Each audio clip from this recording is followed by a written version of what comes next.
Entonces me mandaron este video sobre el venezolano y su piel, mito y realidad del mestizaje. Evidentemente los venezolanos deberíamos ser muy mestizos, porque allí llegó toda vaina. No se extinguieron los indios como pasó con los taínos y llegó ese poco de negros que ahorita viven en Barlovento. Y bueno, las familias de españolas y eso. Vamos a ver del 1 al 10. Ustedes díganme en los comentarios y aquí en el chat. Del 1 al 10, ¿qué tan racista va a ser este video? Dígamelo, un número, del 1 al 10.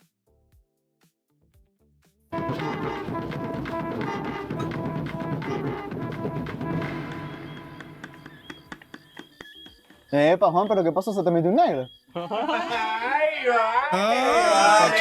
Pero chinazo, bro, pero chinazo. 67, bueno, para ese tipo de cosas tú no puedes comentar, Félix. 67. Entonces. No, pero capaz sí. No, pero fuera el chinazo culturalmente, pues. Y si Juan tiene razón, ¿qué tanto de lo que somos proviene de raíces que ni imaginamos? A veces pensamos que la historia solo está en los libros, pero también se viven en la música, en el ritmo, en el cuerpo. ¿Qué tanto de nuestra herencia siempre ha estado ahí, en la comida, en nuestras palabras y en los gestos, y no lo hemos sabido ver?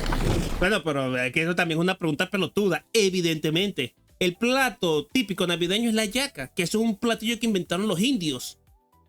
El tambor, el joropo, el casabe, la yuca, el tamarindo. Bueno, espérate, el tamarindo creo que es de Filipinas. De hecho, eso me sorprendió mucho, que muchas de las cosas que nosotros comemos son de Filipinas, por el virreinato, que traía las cosas, las traían desde Filipinas, porque ese era el objetivo final de los conquistadores, llegar hasta las Indias. Entonces, tenían su base en Filipinas, traían las vainas, les llegaban a México y las distribuían. Y bueno, así llegó el tamarindo, creo que también la parchita, un montón de vainas son de esa región. El mango también, el mango. De esa zona, de la zona de la Polinesia y de las Indias. Todo eso viene de allí. Y de hecho, por eso es que en partes de Filipinas se habla todavía español y hay gente que tiene nombre español.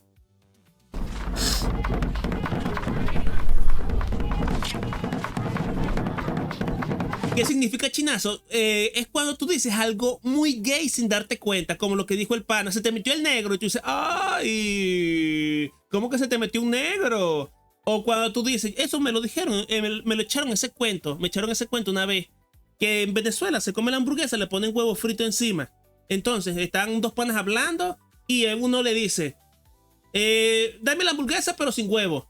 Y bueno, viene el otro pana y le dice, dame la hamburguesa con todo y el huevo de él me lo metes a mí. Y tú dices, ¡oh! Y eso es un chinazo. Cuando tú dices, ¡oh!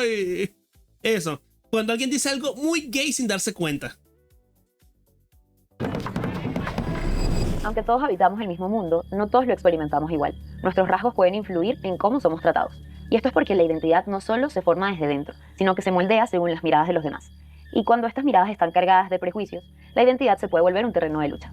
Bueno, Dandy, esta señorita está empezando a hablar en progre. Me preocupa el rumbo que puede tomar este video. Está empezando a hablar en woke. Y tiene todo el fenotipo, lentecitos, pelito corto, tatuajes, vainas raras. La tipa lo hace muy documental, ciudad de despedidas. Sí, está hablando muy en woke, Dandy, está hablando muy en woke. Y por cierto, gracias por la donación, pero está hablando muy en woke. Me preocupa el rumbo que va a tomar esto. Frantz Fanon, psiquiatra y filósofo afrocaribeño, dijo: la experiencia del mundo cambia según el color de la piel. Esto introduce la idea de que en la vida no hay una experiencia neutra y que nuestra raza, o lo que eso representa, puede cambiar la forma en la que somos mirados, tratados o incluso escuchados. Pero entonces, ¿soy lo que parezco? ¿Lo que dicen que soy? Por eso hablar de raza no es solo hablar de genética o historia, es hablar de cómo experimentamos nuestra piel, de cómo habitamos el cuerpo que nos tocó. No te pongas con mamagüevada, porque no será la primera vez que yo haya visto un negro que le encanta el heavy metal, que le encantan las mierdas nórdicas y el primer peruano otaku. O sea que no tiene nada que ver. La etnia es una cuestión cultural. Y son los estímulos a los que tú te acercas. O sea, Pandro es un pedazo de metalero roñoso que parece que se cree escandinavo. Y ustedes tienen todas esas amiguitas K-popper que viven en casas de techo de lata. Entonces tampoco es así. Venezuela, desde los nombres de los estados hasta las palabras con las que hablamos, nuestras creencias, nuestras costumbres, nuestra comida, música y demás expresiones culturales, el mestizaje se hace patente. ¿Pero qué significa eso de ser mestizo? En latín, la palabra proviene de mixticius, que significa mezclado. Edward Glissant hablaba de la criollización, un proceso que permite unificar las diferencias, creando nuevas formas culturales, lingüísticas o identitarias. No se trata de una fusión perfecta, ni de borrar las diferencias, sino de permitir que convivan. Según Arthur Uslar Pietri, la historia de las civilizaciones es la historia del encuentro. Y hubo mestizajes en las grandes civilizaciones, como Mesopotamia. Pues sí, evidentemente. De hecho, esto es algo que yo creo mucho. No sé si estará en algún libro o algo así, pero después de ver los videos de Pero eso es otra historia, llegué a esa conclusión de que la historia de la humanidad es la historia de la guerra, la migración y el mestizaje, ya sea cultural, tecnológico, idiomático. Todos somos mestizos de una u otra manera. Lo que pasa es que en Latinoamérica se da con más violencia porque se unieron gentes de 3 continentes: los blancos, los negros y los indios. Y claro, eso también crea cierta crisis de identidad porque al ser mestizos somos nuestra propia identidad. No somos ni negros, ni blancos, ni indios. Somos una fusión de los 3. Y ahí sí podemos entrar en otro tipo de discusiones. Pero en todo caso, la cuestión es una situación étnica. La cuestión no es tanto étnica, sino cultural. Grecia, Roma y Castilla. Todas ellas fueron la síntesis del encuentro de muchos grupos humanos. Por eso, él afirmaba que el destino de América Latina era consolidarse como otra... Dale, Pablito, coño, por lo menos te cumplí viendo el video de Lucifer, Vamos a ver si podemos hacer directos más tempranito, que yo estaba con unos problemas con el OBS todo culiado, pero bueno, en fin. Dale, pues descansa, varón. Gran civilización de la historia. Uslar expresó que el mestizaje no solo tiene una connotación racial, no va solo de colores de pieles. El mestizaje es cultural. Y el proceso que conformó el Nuevo Mundo también creó una nueva identidad mestiza, que expresa la herencia hispana, africana e indígena. Pero eso nos hace ser algo más, algo distinto, algo inédito. Uslar escribió que eso es producto de la impureza creadora del mestizaje. Para Uslar debemos hacer honor a nuestra identidad mestiza. Bueno, impureza, eso suena un poquito feo, bro. Esto suena un poquito feo. Encontrando nuestra propia personalidad como un pueblo en medio de nuestro barroco, contradictorio y mezclado panorama. De esta manera, la identidad mestiza ha sido un reto, un crisol. Memo, yo soy cartón saco. Yo soy color cartón saco. Bueno, ¿qué vamos a hacer, pues? Vamos a ver qué puede hacer. No, bueno, pero no crean que eso siempre es malo. Ustedes no creo que jueguen Overwatch. Pero la nueva tipa, que es la tanque, porque yo juego tanque. Entonces me va a decir, esta también es cartón, color cartón, pero tiene mucho potencial, pues. Tiene mucho potencial. Es muy waifu, Me va a decir que esto no es muy waifu. Entonces, claro, no es tanto la carcasa del carro, sino el desempeño del motor. No, esto no era, coño. No era esto. Esto era. A veces problemático, pero que desde la independencia no hemos sabido concretar. En palabras de Uslar, una hazaña de renovación y renacimiento cultural similar al que en su tiempo hizo Roma o hizo Occidente. Pero ¿será que eso todavía es posible? En una sociedad que sigue siendo en varios aspectos racista, esa visión del mestizaje todavía parece una promesa por cumplir. Una mezcla que todavía... No, pero tú no lo digas así, porque no es racismo en sí mismo, es discriminadora. Y eso es un instinto natural del ser humano. Pero no siempre se trataba de discriminación por razones étnicas, que es lo que estamos hablando aquí, del color de la piel de la gente. Por ejemplo, los griegos y los romanos no discriminaban a la gente por su color de piel. Lo hacían en base a la distinción entre si eran civilizados, o sea, ciudadanos romanos, o griegos, o extranjeros, bárbaros. Eso era la distinción que ellos hacían. De hecho, por eso es que durante mucho tiempo no se llevaba barba en Roma ni en Grecia, porque creían que la barba de barbado era una señal de incivilización. Ya no podemos potenciar y conciliar. Además, en la era actual es más fácil copiarse de las tendencias y estilos globales que encontrar una expresión propia. ¿Cómo vamos a entender quiénes somos si no comprendemos nuestra raíz? Creo que debemos seguir indagando en nuestra historia para conocernos mejor. Diego, ¿cómo dirías que... Claro, sí, eso es cierto, porque yo encuentro súper pelotudo eso de que... Del peruano, del boliviano, del latino que se cree medio otaku y que se cree medio japonés, Eso sí me parece medio tontito, La relación del venezolano con su piel, con su raza, durante toda la historia. El mestizaje debió empezar desde muy temprano, la mezcla de españoles con mujeres indígenas, eso debió ser llegando. Recuerda que los conquistadores vinieron en su gran mayoría sin sus mujeres y ya por ahí pues había un apetito reprimido de meses de viaje. No sé, yo creo que también es que eso son unas cuestiones de modas, ¿me entiendes? Por ejemplo, en Roma sí se marcaba mucho eso de la moda, por eso Julio César no llevaba barba, pero luego se fue mezclando. Se fue moviendo.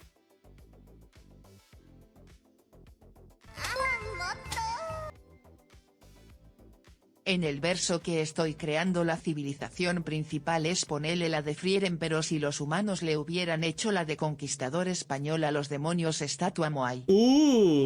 Eso podría estar bien.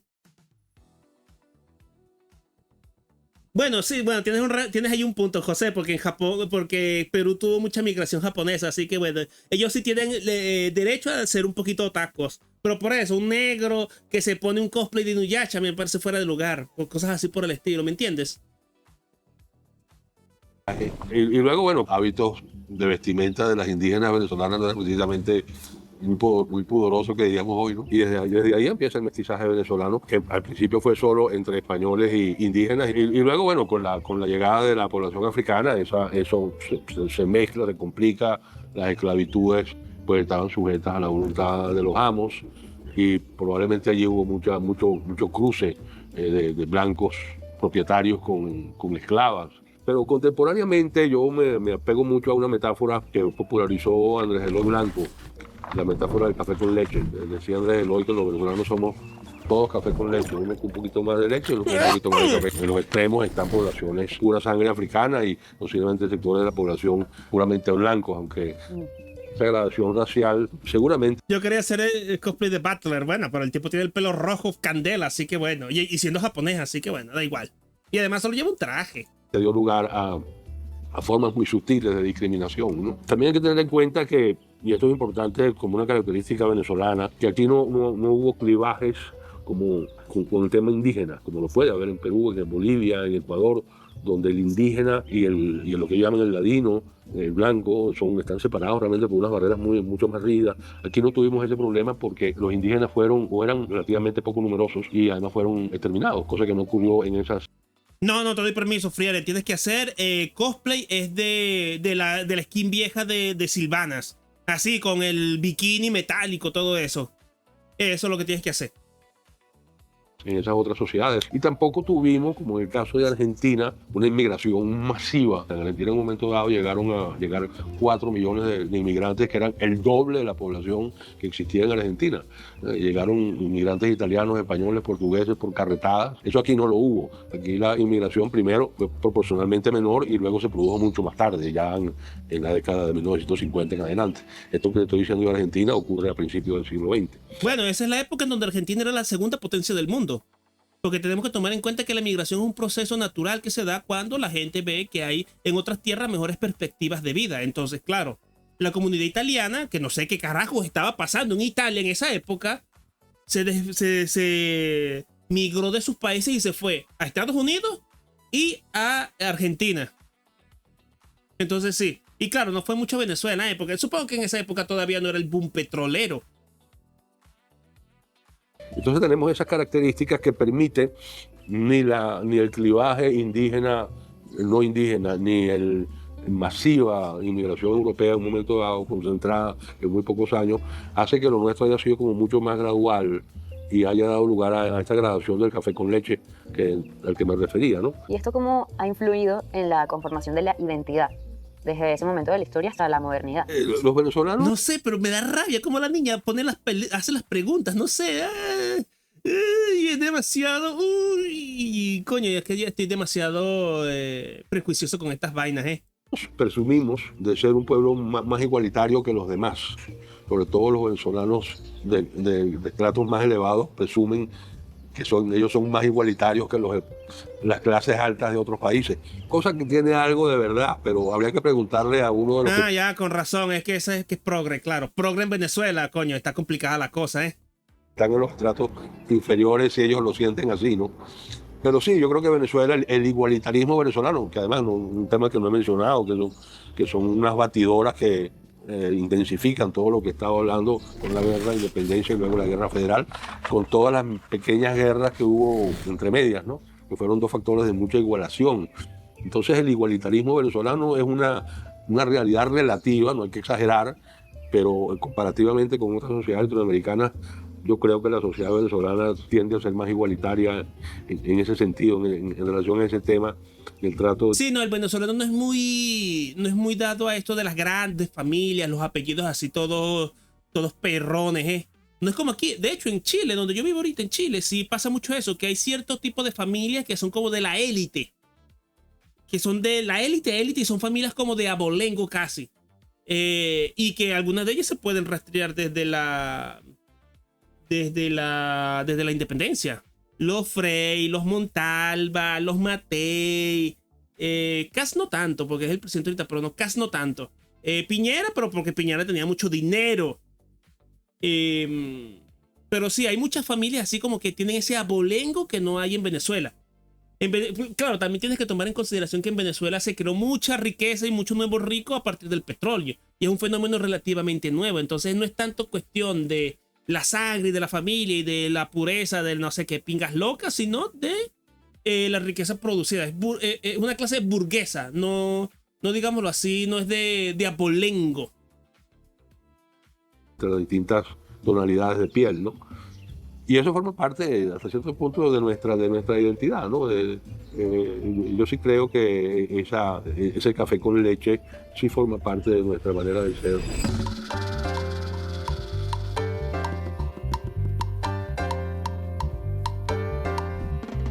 Aunque nuestra historia es importante, ¿Qué carajo hace un gallo en la mitad de Caracas?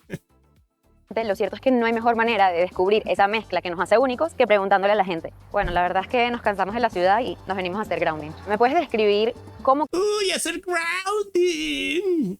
Tocar pasto es lo que tienes que hacer. crees tú que es el venezolano promedio? O sea, ¿cómo se ve en apariencia? Moreno, yo creo que la mayoría nos consideramos morenos. Trigueño o moreno, hay una gran variedad. Diría que es moreno. El venezolano promedio es como muy mestizo. De alguna forma nosotros No, sí, eso. Y de hecho, en Venezuela sí hay mucho.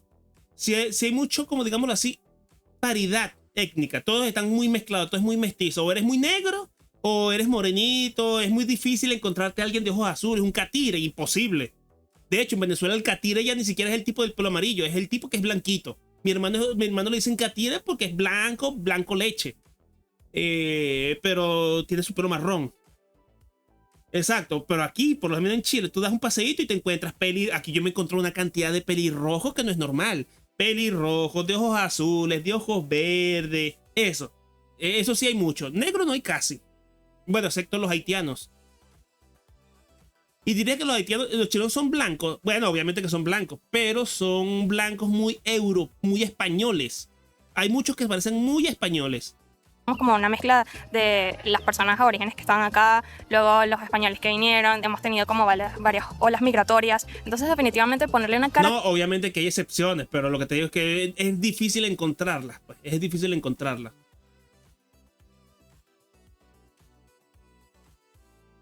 Lo bueno es que a donde viajo nadie conoce mi etnia, coño.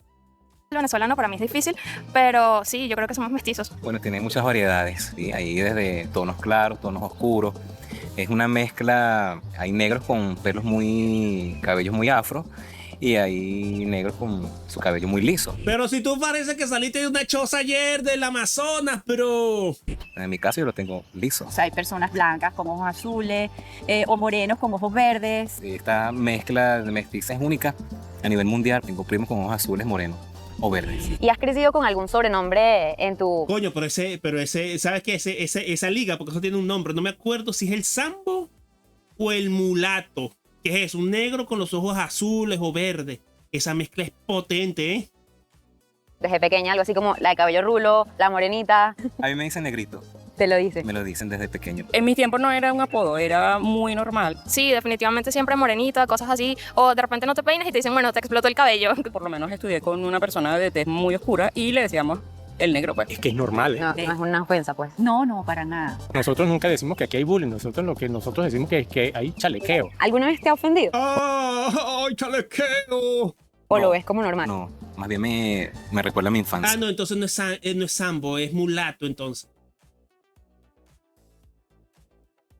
Ese seudónimo siempre fue como de cariño. Bachillerato, el gordo le decíamos gordo. Al flaquito le decíamos flaquito. Al negro, negro. Y ha pasado el tiempo y yo tengo compañeros que estudiamos en el colegio y todavía yo lo llamo, mira, negro. ¿Y tú crees que en Venezuela hay racismo? ¿Y cómo se expresa? Sí, creo que hay racismo. No, pero es ridículo pensar que en Venezuela hay racismo siendo todos mestizos. Es tonto, pues, es tontería.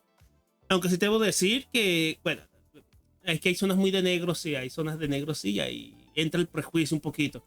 Sin embargo, creo que es más el clasismo, pero sí creo que hay clasismo. Mira, realmente no hay. Sí, definitivamente. O sea, desde los comentarios hasta que el cabello rulado es informal. Lo que conocemos de racismo o lo que consideramos racismo nosotros es porque lo vemos en los medios, en las redes, cosas de afuera. Ahorita se puso de moda el skin. No, claro, es una cuestión más ajena a nosotros, porque claro, uno no lo ve como algo peyorativo, algo insultante. Uno ve más insultante eso, que te traten de pobre, que te traten de sucio, incluso que te traten de gordo. Exacto, sí, es más eso, es más una cuestión más de clase, de que tú vivas en el barrio allí con el techo de lata, con ladrillos sin frisar. Eso sí. O como en Argentina, que le dicen a los más tierros los villeros, los que viven en piso en calle de tierra. Eso es más, por lo menos a mí me parece más peyorativo que eso. De hecho, a mí me parece más peyorativo que a alguien le digan marrón, como los peruanos que le dicen marrón, a alguien que le digan negro. Pero es para blanquearte. Entonces, ¿por qué te tienes que blanquear si la piel dorada es hermosa? ¿Sabes? Y nosotros lo asumimos como también eso ocurre aquí. Mentira. ¿Y tú crees que nuestra herencia indígena ha sido invisibilizada? Sí. No ha habido una buena educación, ¿sabes? Porque eso lo aprendes en los colegios. En los últimos años quizás se les ha dado un nuevo auge, ¿ok? Pero no como el que merece. Se ha tratado de hacer de unos años para acá, con los últimos gobiernos, pero creo que no se ha sabido hacer, porque cuando las cosas son impuestas, entonces hay más bien rechazo, ¿sabes? Sí, definitivamente. Yo estaba viendo que, por ejemplo, en cuestiones de mitología, a mí me encanta la mitología y siempre hablamos de la mitología griega, pero nosotros tenemos como que un montón de cultura indígena que de alguna forma dejamos de lado, entonces no hablamos de, por ejemplo, María Leonza y eso porque lo estigmatizamos. Coño, pero María Leonza es santera, ¿qué cosa? ¿Qué estás hablando tú? ¿Qué estás hablando tú? Aunque tiene un punto, ¿eh? Yo he leído un poquito de mitología indígena y mitología indígena venezolana. Y es un despiporre, o sea, es una cosa muy random. Pero sí, de hecho, a mí no me gusta mucho eso. Últimamente que he estado viendo documentos de ustedes y eso, que son demasiado otakucéntricos todos ustedes. Yo quiero escribir una historia. Pero tiene vampiros, dragones, medusas, bla, bla, bla, bla, bla, bla, y bla, bla, bla. Quiero escribir esta cuestión, pero no, tiene que ser Midori Chiguichumilla en Fukuoka en el periodo Edo. ¿Me entiendes? O sea, bro, tú tienes calle de tierra afuera. O sea, bro, a ti te caen a plomo los narcos en México. O sea, ¿tú qué haces hablando estupideces del periodo Fukuoka o del haiku de Rashomon, bro? Aterriza. En todos los países, quizás al oriundo se le ha echado un poco al lado, porque fíjate, también Estados Unidos el indio americano está rezagado totalmente. Clasismo, en donde asociamos que, por ejemplo, María Leonza está asociada a las personas de bajos recursos, entonces como que lo dejamos de lado. Y no me parece, o sea, me parece que es algo que definitivamente nos representa y deberíamos llenarnos de orgullo de eso, entonces... ¿Tú crees que en nuestra cultura estamos conscientes de nuestra herencia afro-venezolana? O sea, invisibilizado. ¿Qué vende más, Japón o Narcoland? Bueno, supongo que... lo que pasa es que tú conoces más. ¿Qué sabes tú más? ¿Qué tú conoces más? ¿Tú te crees en la capacidad de hablar de la cultura japonesa con con suficiente conocimiento para hacer eso? ¿Tú te crees en la capacidad de eso? Si tú ni siquiera sabes distinguir un kanji, ¿tú cómo vas a saber los detalles y las sutilezas de la cultura japonesa? O sea, es absurdo, bro. También. Bueno, yo lo siento con orgullo. Sí, hay más conciencia. Sí, entonces, oye, mira aquella morena, mira aquel moreno. Y no envejece tan rápido por su color de piel, es lo que se escucha. Que nos causa risa, pues, sensación. Somos más de la cultura. Pero ese para en serio que parece medio indio, ¿eh? Por ejemplo, si es música, sabes, es más la salsa, más el merengue. O sea, nosotros crecimos bailando tambores. Bueno, yo diría que a todo el mundo le encanta bailar un tambor y es algo que nos emociona y bueno, esa es una de las formas en las que yo veo que más se expresa la cultura. Tengo en la sangre los tambores. Traen unos tambores y empiezas a bailar ahí. Igual la salsa. Salen los pasos prohibidos. Exacto.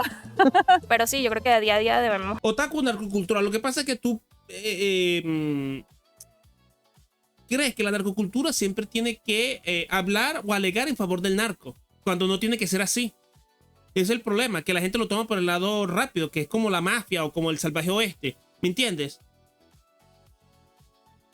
Hay que darle un giro al asunto si quieres hablar moralmente de la cuestión. Pero bueno, ni siquiera, porque también puede ser un acto de ejemplo negativo, de que, claro, tú muestras un desastre, una cagada que pasa por ser narco y bueno, te vas mal. Memo, conozco más cosas japonesas que al octavo dios de la yuca de la tribu del no sé qué mierdas locas. Bueno, sí. También está eso. La mitología chilena es interesante. Y hay tribus que son muy perronas, y hadas. Está la tribu esa de la gente que no tiene idioma. Porque hay una tribu en Chile que no tiene idioma.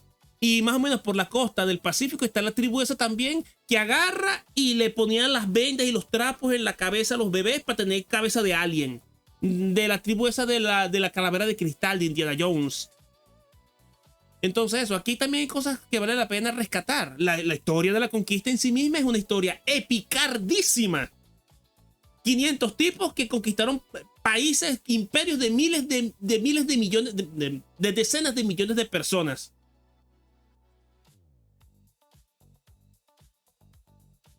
Memo, ¿qué tal suena un Warhammer Fantasy pero reemplazando Europa por América y España? Podría estar bien, o sea, una facción que sea la cultura azteca, que haga rituales de sangre todos bizarros. Otra cultura que sea como los mayas, los tribus americanas, que sean jinetes y sean bichos así que ataquen en horda, tipo el Calazar, tipo Khal Drogo. Los brujos vudú de los negros de las Antillas. Los españoles con su mierda loca religiosa. Los ingleses, los británicos, los esclavos brasileños que aprendieron esas artes marciales bizarras del capoeira. ¿Me entiendes? Hay mucho hay mucho tesoro cultural en Latinoamérica que no apreciamos por eso. Por estar fijándonos en Japoncito, en Estados Unidos, en Warhammer y en Harry Potter. Estar como más presentes y conscientes de cómo venimos de esa cultura y cómo nos representa. Más dulce. ¿Viste? Más sabroso. Está buenísima. Como rosa. El mestizaje es mucho más que una simple mezcla. De hecho, si seguimos el pensamiento del filósofo colombiano Estanislao Zuleta, dice que la diversidad no es un problema a resolver, como se piensa en muchos países, sino que es un valor a proteger que nos enriquece como país. Y creo que para entender cómo se vive esa diversidad hoy en nuestro país, deberíamos hablar con alguien que ha estudiado esto por muchos años. Aquí que uno siempre le dice negrito, ¡ay, negrito! Es el sobrenombre. Claro, ¿no? como, ¿Qué implica eso para una como persona? de por sí ya hay cierta cosificación de No, es que este tiene una cara, este tiene una cara de... Uy, no. Carlos Carrasco, vamos a ver qué nos la cuentas. persona. En el sentido de que, bueno, una persona racializada ya enseguida se le pone un apodo. Ay, no, le dijo racializado, empezamos mal. Se habla mucho de los microrracismos. ¿Y qué es un microrracismo? Bueno, aquellas actitudes que no rayan en la violencia, pero que sí son actos discriminatorios, que eso tiene un impacto en la salud mental, que eso tiene un impacto también como la persona se autopercibe, cómo se entiende esa persona dentro del mundo, y es algo que no está en la cotidianidad de los adultos nada más, es algo que empieza desde la niñez. ¿Y cómo se decanta esto? Coño, la niña será muy progre, pero tiene unos ojos bonitos, Es que se le escucha en la voz, ¿Qué te parece? Carlton. Sacaron a Carlton del Príncipe del Rap y lo trajeron a Chacaíto, bro. Este es literalmente un habitante promedio de Palermo. Ay. ¿Por qué no te percibes un laburo, bro? Eso es lo que tienes que hacer. Ignorarlo o tomarlo a broma. Para que de cierta, Eso te iba a preguntar. para que Si de la cierta broma manera... es un modo de... Sí, mira.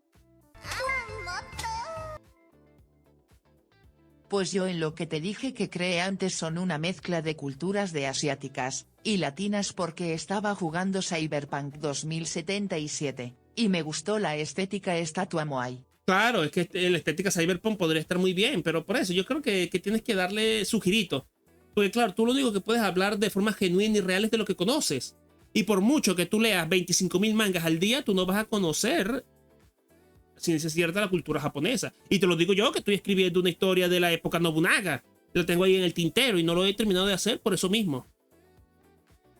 La broma es una manera indudablemente de esconderlos y que se acopla perfectamente a la narrativa oficial de lo que somos como venezolanos. Porque entonces somos mestizos y somos echadores de broma y por lo tanto todo esto forma parte de nuestra cultura y aquí no estamos discriminando. ¿Cómo el venezolano vive su raza?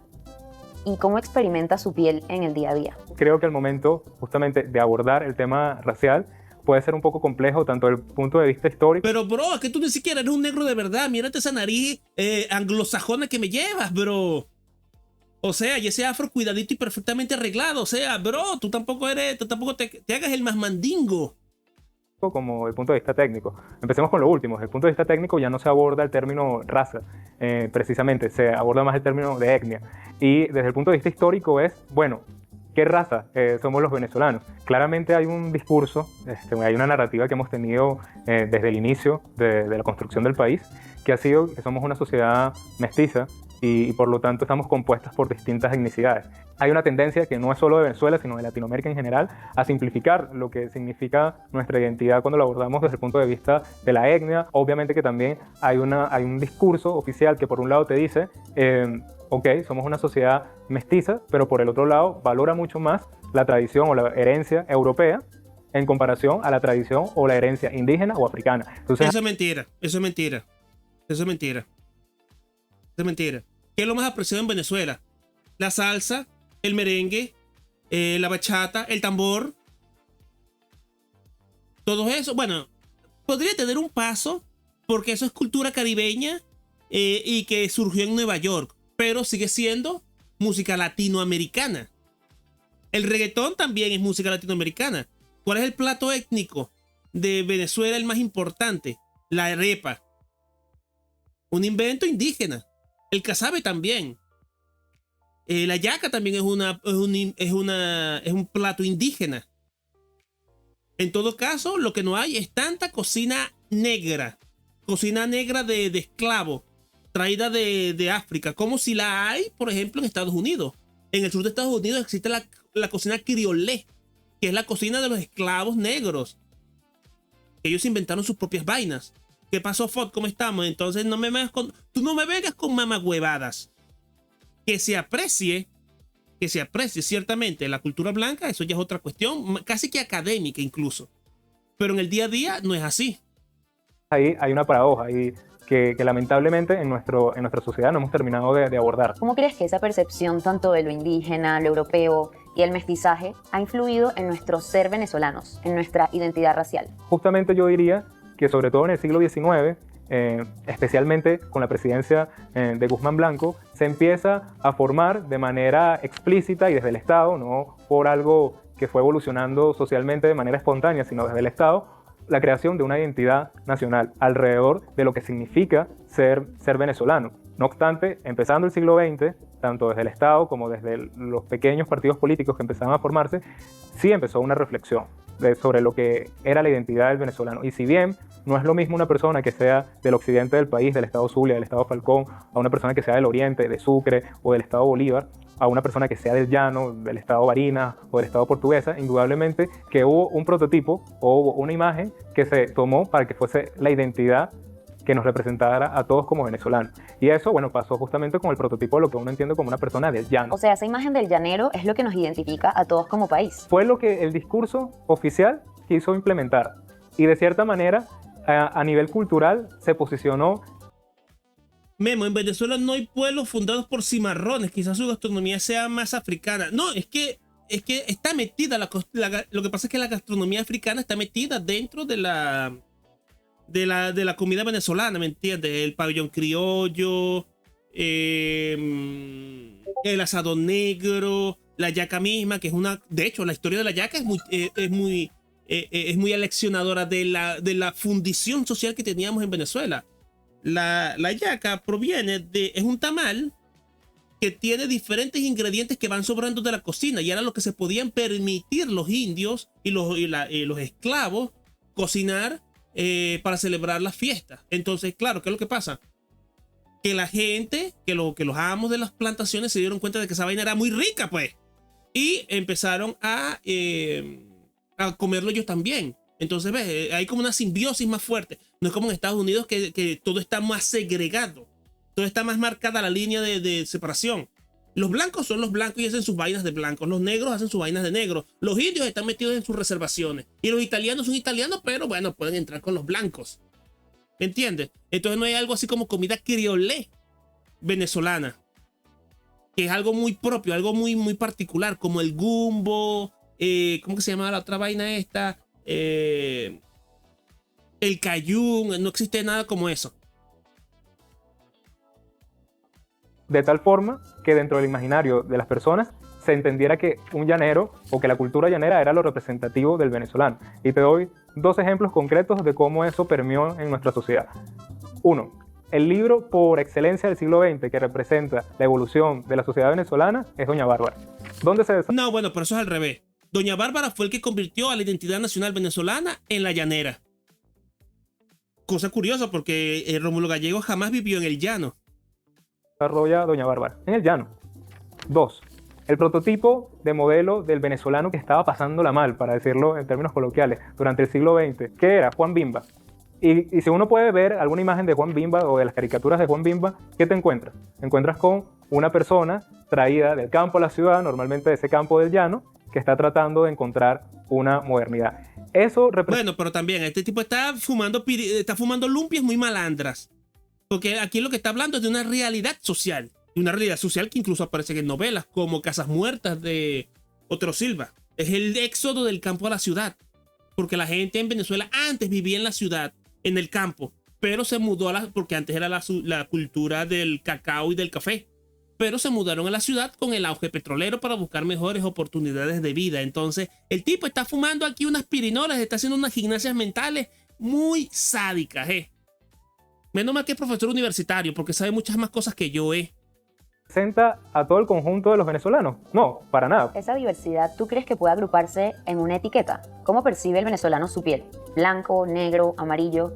¿Hay algún color en el que podamos agruparnos? Bueno, fíjate que es bien interesante porque lamentablemente no tenemos censos tan profundos como se están haciendo en otros países, pero en los últimos censos la mayoría de las personas se define o como mestizo o como blanco. Hay una minoría que se autopercibe, ya sea... Pero como ni los negros se perciben negros, yo creo que iba a ser al revés, que eran más negros que blancos. Indígena, como negro o afrodescendiente, pero la gran mayoría se define como blanco o como mestizo. Sin embargo, a eso hay que darle otra lectura también, y es la estigmatización que pueden tener ciertas etiquetas.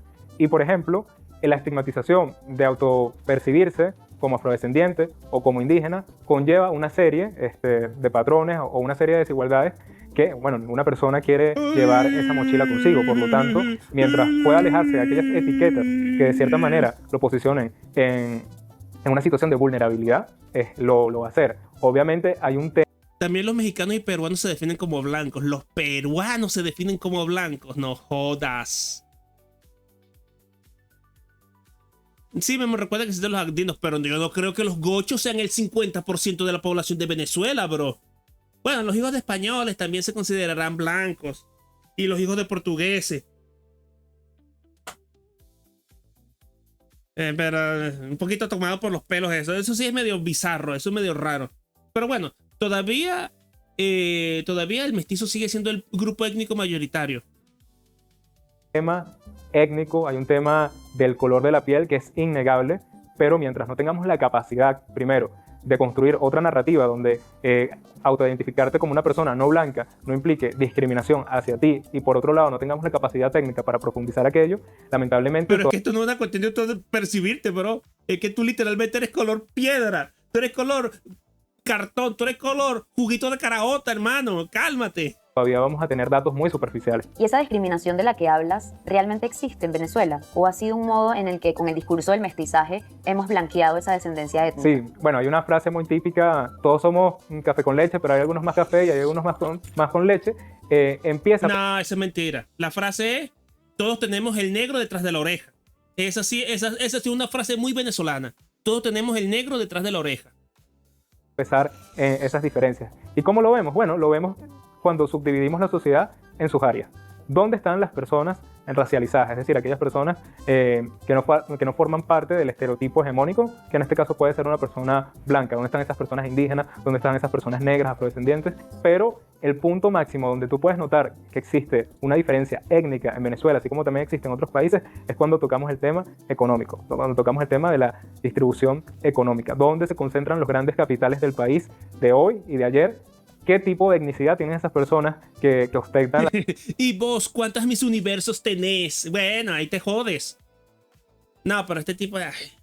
es como escuchar un podemita hablando desde Cuba, no sé. Me causa rechazo. La mayor cantidad de dinero o de tierras en el país, y donde y cómo son las personas que habitan los grandes cinturones de pobreza que tiene nuestro país. Cuando uno empieza a notar, a observar esas diferencias, puede empezar a identificar que sí existe un patrón. Por último, ¿cómo crees tú que podemos reconciliarnos con nuestra historia racial sin dividirnos y sin idealizar el pasado?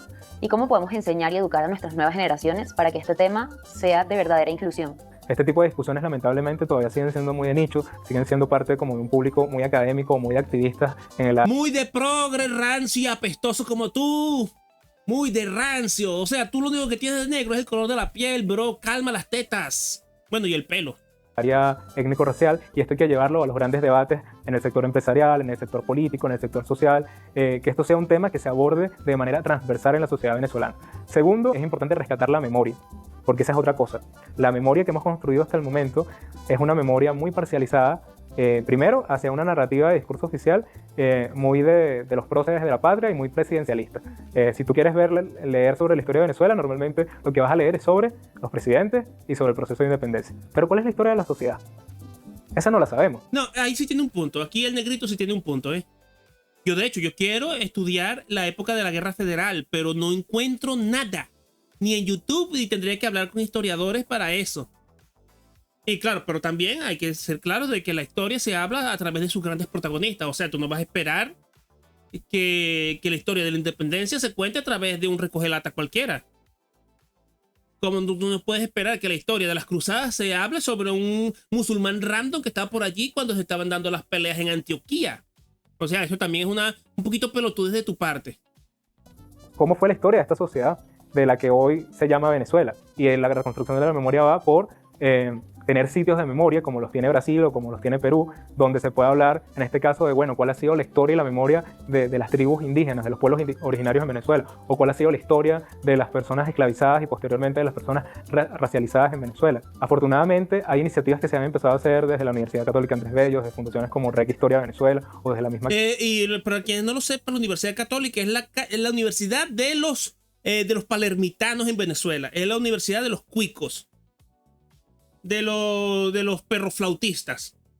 Y bueno, era una universidad muy escuálida en su época. Academia Nacional de la Historia, que han empezado a digitalizar documentos sobre la trata de personas esclavizadas en los primeros años del país. Y lo tercero sería, Venezuela requiere un proceso de sanación. Necesitamos reconciliarnos como sociedad. Aquí no se trata, creo que, de borrar lo que somos como venezolanos, sino, como diríamos, de echar la película completa, de echar el cuento completo.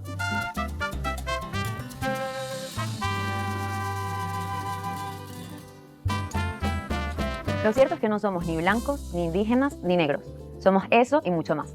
Porque nuestro color de piel y nuestra cultura está mezclado con la más grande variedad. ¿A sus indígenas los masacraron o los estafaron con espejos bonitos a cambio de tierras? Creo que no. Creo que no. Eso fue vaina más de los taínos y de los aztecas, creo. Aunque tampoco me extrañaría que todavía hubiera pasado y tampoco me parece nada... Aunque creo que no, porque eran muy belicosos los indios en Venezuela. Porque también tenía mucho Caribe. Pero no me extrañaría. De resistencia, lucha y belleza. Nuestra identidad no es una línea recta, es una espiral de mezclas, contradicciones y herencias. Está en los tambores de San Juan, sí, pero también está en el baile de la burriquita, en el joropo tuyero y en el calipso del Callao. La Venezuela que somos... Ah, pero tú no eras la primera que decía, uy, uy, uy, ¿por qué somos todos llaneros, bro? ¿Por qué? No cabe en una sola imagen. Están los rostros que han sido ignorados, pero que siguen ahí, cocinando, creciendo, resistiendo. Reconocer esa diversidad no es discriminarnos, es encontrarnos. Yo soy Ari, esto fue Criollo Sapiens, y aunque los tambores no son solo para bailarlos en las rumbas, la próxima vez que los escuchen, recuerden que son un pequeño símbolo de nuestra enorme herencia de la que deberíamos estar muy orgullosos. Coño, pero qué pedazo de pelotudita, Lo único que se centra es blancos malos, tambores buenos. Ay, 25 minutos para nada. Y ni siquiera 25 minutos, no. 45 de reacción para tonterías de esta niña. Buh. Buh.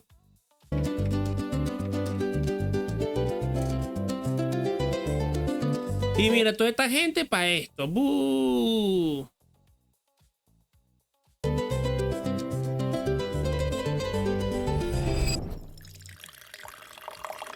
Y Simón tiene razón. ¿Qué se sentirá tener un negro adentro? Ay. Bueno, tú te lo puedes decir. Bueno, Xavi.